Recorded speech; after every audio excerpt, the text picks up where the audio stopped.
अस्सलामुअलैकुम students, cut to fit में खुशामदीद। Eco 401 के सिलसिले में आज हम 29वें लेक्चर पर बात करेंगे। इस लेक्चर में हम नेशनल इनकम के बारे में ही बात मज़ीद आगे बढ़ाएंगे। हम देखेंगे कि कैसे जीडीपी और नेशनल इनकम का जो है वो ताल्लुक है। मुख्तलिफ जो है जीडीपी, एनपीवी और एनडीपी, मुख्तलिफ जो है इनकम्स के बारे में हम बात करेंगे। और इस लेक्चर से जो सवालात आएंगे वो भी मैं आपको बताऊँगा इंशाल्लाह।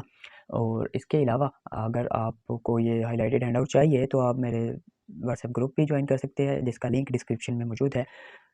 और चैनल को सब्सक्राइब करना बिल्कुल नहीं भूलना। ठीक है, शुरू करते हैं लेक्चर। सबसे पहले है इसमें GDP at market, eight factor and market price. देखें, जो फैक्टर प्राइस होती है, मैं वो बताऊँ आपको कि उसमें जो टैक्सेस हैं वो शामिल नहीं होते। ठीक है, जबकि मार्केट में जो चीज़ आती है उसमें टैक्स लगा होता है। आपकी कोई भी चीज़ उठा लें उसमें सेल्स टैक्स होता है। ठीक है, तो वो ऐड होते हैं टैक्स। सही हो गया। तो जब मैंने आपको बता दिया कि मार्केट में टैक्सेस भी ऐड होते हैं, तो मार्केट की जीडीपी ज़्यादा होगी। ऐसे ही है ना, फैक्टर की जीडीपी कम होगी क्योंकि फैक्टर्स में टैक्सेस शामिल नहीं होते। तो ये बात याद रखें, एमसीक्यूज़ के हवाले से इम्पोर्टेंट है। ठीक है, तो इसमें अब यही है कि जीडीपी एट फैक्टर कॉस्ट। जब फैक्टर की मैं जीडीपी निकालना चाहूँगा तो मैं क्या करूँगा, मार्केट की जो जीडीपी होगी, मार्केट प्राइस की जो जीडीपी होगी, उसमें से मैं इनडायरेक्ट टैक्सेस जो है वो रिमूव कर दूँगा, तभी आएगी फैक्टर कॉस्ट। ठीक है। उसके बाद है नेशनल डोमेस्टिक प्रोडक्ट। डोमेस्टिक का मतलब ये होता है कि घर में बनी जाए। अब ऐसा नहीं है कि जो नेशनल डोमेस्टिक प्रोडक्ट घर का मैंने कह दिया, तो इसका ये मतलब होता है कि जो किसी भी नेशनल। उसके बाद अगली है नेट डोमेस्टिक प्रोडक्ट, एनडीपी कहलाती है। NDP is obtained by subtracting depreciation from GDP. देखिए, जीडीपी तो हमें पता है क्या है। किसी भी कंट्री में जो बनने वाली टोटल प्रोडक्ट है उसका जो सम है वो जीडीपी कहलाता है। ठीक है, ये उसकी जो वैल्यू है वो जीडीपी होती है। अब एनडीपी क्या है, जीडीपी में से डेप्रीसिएशन अगर मैं निकाल दूं तो एनडीपी आ जाएगा। डेप्रीसिएशन ये होता है कि जो मशीनें चीज़ें बनाती है तो वक्त के साथ साथ उसमें वियर एंड टीयर होती है, मतलब वो ख़राब होती हैं, घिस जाती हैं अक्सर उनके जो पार्ट्स होते हैं। तो वो अलाउंस अगर मैं निकाल दूं, ठीक है, उसकी वैल्यू अगर मैं निकाल दूं तो मेरे पास एनडीपी बच जाएगा। ठीक है, तो एनडीपी का ये फार्मूला हो गया, जीडीपी माइनस डेप्रिसिएशन अलाउंस। ये मैं हाईलाइट भी कर देता हूँ और ये हो गया। ठीक है, तो ये इम्पोर्टेंट है। देखिए, डेप्रिसिएशन की मैंने तारीफ़ बता भी दी, लेकिन ये मैंने हाईलाइट भी कर दी हुई है। When capital is used over and over again to produce goods and services, it wears down from such use. ठीक है, तो ये डेप्रिसिएशन है कि चीज़ें बनाई जाती है तो जो कैपिटल है या जो आपकी मशीनें हैं वो वियर एंड टीयर का शिकार होती है। इससे आगे है GNP, gross national product. Gross national product ये होती है, एक तो जीडीपी होती है। जीडीपी में अगर बैरून मुल्क से जो इनकम पाकिस्तान में आती है वो भी ऐड कर दी जाए तो जीएनपी कहलाती है। मैं आपको मिसाल दूं, देखिए हमारे बहुत से ऐसे दोस्त हैं, हमारे रिश्तेदार साथी जो कि सऊदीया, अमेरिका, कनाडा में काम कर रहे हैं। तो वो अपने घर के अखराजात जब भेजते हैं पाकिस्तान, तो वो इनकम सारी की सारी अगर ऐड की जाए कि बाहर से जो पैसा मुल्क में आया वो कितना आया, वो अगर जीडीपी में ऐड कर दूं तो वो कहलाती है जीएनपी, ग्रॉस नेशनल प्रोडक्ट। ठीक है, और इसकी डेफिनेशन सिर्फ यही है। देखिए, जीडीपी ये यहाँ पे जीएनपी इज इक्वल है GDP plus net factor income from abroad. अब जीडीपी की तारीफ तो आपको पता है ना, वो जीडीपी की आपने तारीफ लिख देनी है और उसमें बस फिर यही लिख देना है प्लस, यहाँ वो प्लस लिख देना है और net factor income from abroad. ये जीएनपी की तारीफ हो गई। ठीक है, और ये इसका फार्मूला हो गया बिल्कुल सेम। उसके बाद है net national product, NNP. NNP is the national income, is net national product. It is GNP adjusted for depreciation. अब जीएनपी हमें पता है क्या है। जीएनपी में से अगर मैं डेप्रीसिएशन को निकाल दूं तब क्या होगा, एनएनपी बन जाएगा मेरे पास। एनएनपी आ जाएगा, नेट नेशनल प्रोडक्ट आ जाएगा। ये इसका फार्मूला है एनएनपी का, GNP minus depreciation allowance. Depreciation आपको पता है कि चीज़ें प्रोड्यूस करने में जो वियर एंड टीयर होती है कैपिटल की। उसके बाद है national income. National income, NNP को भी नेशनल इनकम कहा जाता है वैसे, तो ये एमसीक्यू के हवाले से इंपॉर्टेंट है। नेशनल इनकम क्या है कि किसी भी कंट्री के जो लोग हैं उस कंट्री में मौजूद रिसोर्सेज को इस्तेमाल करने के बाद एक साल में जितनी इनकम हासिल करते हैं वो नेशनल इनकम कहलाती है। यानी पाकिस्तान के लोग पाकिस्तान में मौजूद रिसोर्सेज, जो भी रिसोर्सेज हैं उनको इस्तेमाल करके एक साल में जितनी इनकम कमाते हैं वो नेशनल इनकम कहलाएगी पाकिस्तान की। उसके बाद है national income and gross domestic product. देखें ये तो इतना कोई मसला नहीं है। नेशनल इनकम आपको पता है कि किसी भी कंट्री के जो लोग हैं उस कंट्री में मौजूद रिसोर्सेज को इस्तेमाल करके एक साल के दौरानिए में जितनी इनकम कमाते हैं वो नेशनल इनकम कहलाती है। जबकि जीडीपी भी आपको पता है किसी भी कंट्री में एक साल में जो चीज़ें प्रोड्यूस्ड होती हैं उनकी जो वैल्यू होती है वो जीडीपी कहलाती है। ठीक है, उसके बाद है रियल एंड नॉमिनल जीडीपी। इंतहाई इंपॉर्टेंट है, इंतहाई इंपॉर्टेंट है। तो मैं आपको बता दूं रियल जीडीपी जो है वो ये होती है कि जीडीपी ही होती है सेम, लेकिन उसमें जो वैल्यूज़ है उनकी जो चीज़ें हैं उनकी जो वैल्यूज़ है वो कांस्टेंट प्राइस पर मबनी होती है। मतलब मैं मिसाल दूं कि किसी भी कंट्री में 1000 कारें बनती हैं, पर मिसाल के तौर पे पाकिस्तान में 1000 कार बनती है और उस कार की जो कीमत है वो मैंने फिक्स की हुई है, कांस्टेंट रखी हुई है कि 2 लाख रुपए है। ठीक है, चाहे 4 साल पहले 2 लाख थी, 2 साल पहले 2 लाख थी, आज 2 लाख है, मैंने कांस्टेंट प्राइस रखी हुई है 2 लाख रुपए। ठीक है, तो इस तरह से जो है 1000 कार की जो मैं वैल्यू जब निकालूंगा 2 लाख के हिसाब से तो रियल जीडीपी आ जाएगी। वैल्यू कांस्टेंट रखी हुई है। याद रहे कि इसमें जो प्राइस है वो कांस्टेंट है, बाकी जीडीपी बिल्कुल सेम है, तारीफ बिल्कुल सेम है जीडीपी की, लेकिन जो प्राइस होगी वो कांस्टेंट होगी। जबकि नॉमिनल जीडीपी में क्या किया जाता है, जो प्राइस है वो कांस्टेंट नहीं होती बल्कि करंट प्राइस होती है। करंट प्राइस से मुराद ये है कि आज क्या प्राइस चल रही है। ठीक है, कोई भी प्राइस हो सकती है, प्राइस चेंज होती रहती है नॉमिनल जीडीपी में। ठीक है, तो ये इन दोनों में फ़र्क है, इंतहा इंपॉर्टेंट है, याद रखिएगा। दूसरे पे मैं इस वजह से ज़ोर नहीं डाल रहा क्योंकि एक पे मैंने ज़ोर डाल दिया है, उसमें कांस्टेंट प्राइस है, तो ऑटोमेटिकली नॉमिनल जो है उसमें करंट प्राइस होगी। ठीक है, ये पैराग्राफ एमसीक्यूज़ के हवाले से इंपॉर्टेंट है। मैं आपको बताऊं रियल फ्लो क्या होता है। रियल फ्लो में ये होता है कि जो सर्विसेज होती है, लैंड, लेबर एंड कैपिटल, ये लेबर ये हाउस होल्ड के पास होती है ये चीज़ें। ठीक है, और हाउस होल्ड सेक्टर ये सर्विसेज प्रोवाइड कर रहा है किसको, फर्म्स को। ठीक है, और फिर इससे क्या हो रही है, चीज़ें प्रोड्यूस हो रही है, फिजिकल जो गुड्स हैं वो प्रोड्यूस्ड हो रही है। और ये जो फिजिकल चीज़ें प्रोड्यूस हो रही हैं इनको हाउस होल्ड सेक्टर भी इस्तेमाल करता है। तो यही वजह है कि रियल जीडीपी में जो प्राइस इफेक्ट है उसको निगलेक्ट किया जाता है और सिर्फ क्वांटिटी, ठीक है, उसको मेजर किया जाता है, उसको कंसीडर किया जाता है। ठीक है, तो ये है। और जो मनी या नॉमिनल फ्लो है उसमें इंक्लूड होती है पेमेंट्स। पेमेंट्स जो है वो क्या करती है कि हाउस होल्ड सेक्टर को, जब हाउस होल्ड सेक्टर काम करता है यानी लेबर काम करती है तो उसको पेमेंट की जाती है।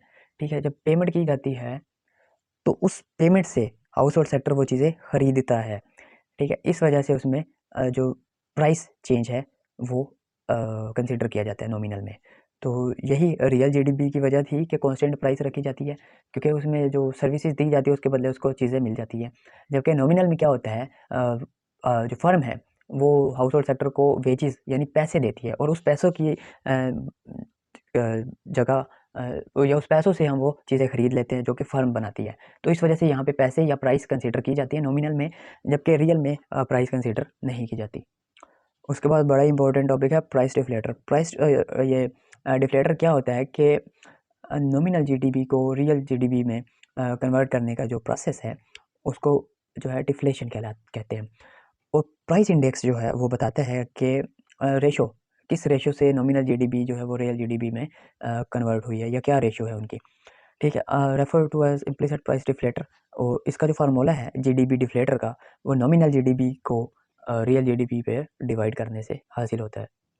अच्छा ये हो गया। अब ये जो फार्मूला दिया हुआ है nominal GDP over real GDP, ये किसी एक साल के लिए है। अब अगर 2 साल या बेस ईयर और उसके बाद जो करंट ईयर है उनका मवाजना करना हो तो क्या करूँगा मैं, तो ऐसा करूँगा कि जो रियल जीडीपी होगी वो बराबर होगी किसके, करंट ईयर ए की, इज इक्वल है nominal GDP year A multiply by price index base year का, जो कि बेस थी किसी भी उसकी, आगे मिसाल भी है बता दूंगा, और उसके बाद प्राइस इंडेक्स करंट ईयर। तो ये आपने फार्मूले याद रखने हैं, इंपॉर्टेंट है, 5 नंबर का सवाल ये पेपर में लाजमी आता है।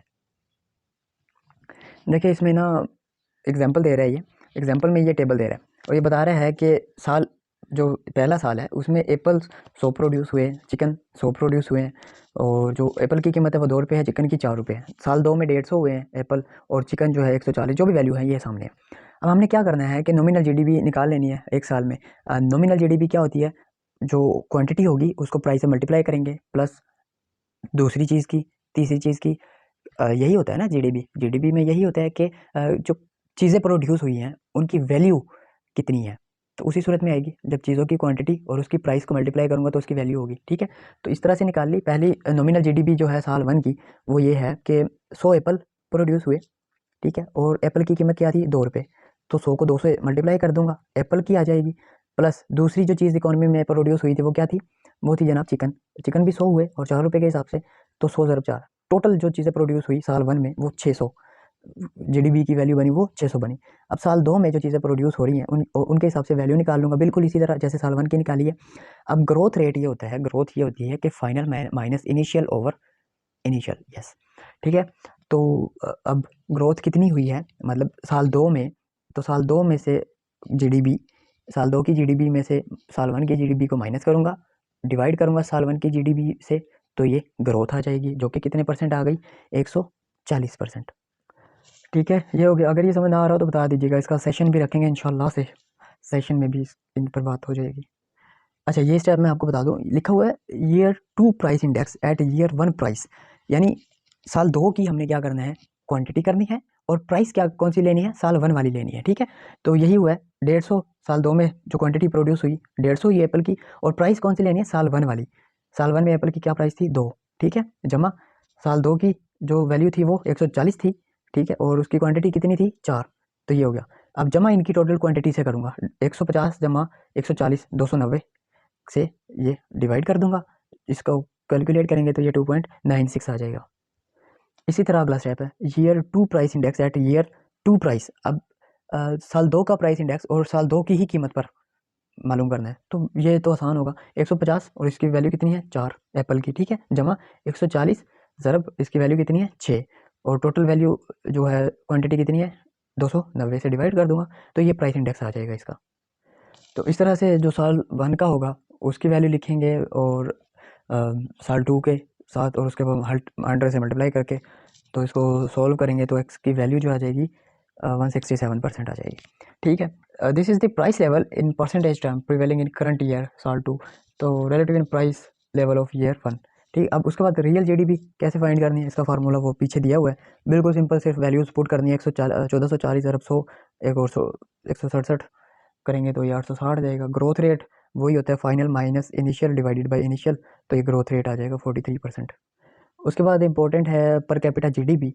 पर कैपिटा का मैंने मतलब बताया, पर का मतलब होता है हर एक, और कैपिटा कहते हैं शख्स को। हर एक शख्स का जीडीपी क्या होगा, उसी सूरत में आएगा जब टोटल जीडीपी, किसी भी कंट्री का टोटल जीडीपी को उस कंट्री के जो नंबर्स ऑफ पीपल्स है उसे डिवाइड कर दूंगा, तो पर कैपिटा जीडीपी आ जाएगा। ठीक हो गया, ये थे इंपॉर्टेंट डेफिनेशन है। सबसे पहली बात तो इसकी डेफिनेशन पूछी जाएगी, डेफिनेशन ना भी पूछी जाए तो इसका सवाल आ जाएगा। सिंपल सी दो वैल्यू दी हुई होगी, जीडीपी दिया होगा, नंबर ऑफ पीपल कंट्री की दी होगी, उसको डिवाइड करूँगा तो पर कैपिटा आ जाएगा बस। उसके बाद इंपॉर्टेंट है purchasing power parity, PPP. Purchasing power parity की मैं आपको सादा सी बात बताऊं, देखिए पाकिस्तान में मेरी इनकम है 1000 रुपये, और 1000 रुपये से मैं 10 चीज़ें खरीद सकता हूँ। ठीक है, अब 1000 रुपये ही इनकम मेरी है बरतानिया में। अब उस 1000 इनकम में मैं बरतानिया में चीज़ें खरीद सकता हूँ 5। ठीक है, तो ये है परचेजिंग पावर पैरिटी, कि सेम इनकम पर मैं चीज़ें खरीदने की जो मेरी सलाहियत है वो सेम नहीं रहती। तो ये परचेजिंग पावर पैरिटी कहती है। The purchasing power parity measure the GDP recognised at the fact that a given amount of income in one country might not be able to purchase the same quantity of goods and services in another country. वही बात बताती है कि आपकी income इस कदर नहीं है कि एक मुल्क में जितनी चीज़ें आप खरीद सके दूसरे मुल्क में उतनी ही इनकम के साथ उतनी ही चीज़ें खरीद सके। ये परचेजिंग पावर पैरिटी बताती है। उसके बाद है per capita income, personal income, disposable income. Per capita income तो आपको पहले बता चुका, इसलिए दोबारा नहीं बता रहा। पर्सनल इनकम ये होती है, देखें किसी भी शख्स के पास कुछ रिसोर्सेज हो, सर्विसेज होती हैं, तो फैक्ट प्रोडक्शंस को यूने के बाद उसके जो इनकम है वो पर्सनल इनकम कहलाती है। ठीक है, ये वही कह रहे हैं, personal income of an individual, total amount of income ही और she receives from deploying all the different production सी ओ शी। वही है कि अगर किसी जो भी रिसोर्सेज हैं वो उसको इस्तेमाल के बाद जो इनकम उसके पास आए वो उसकी पर्सनल इनकम होगी।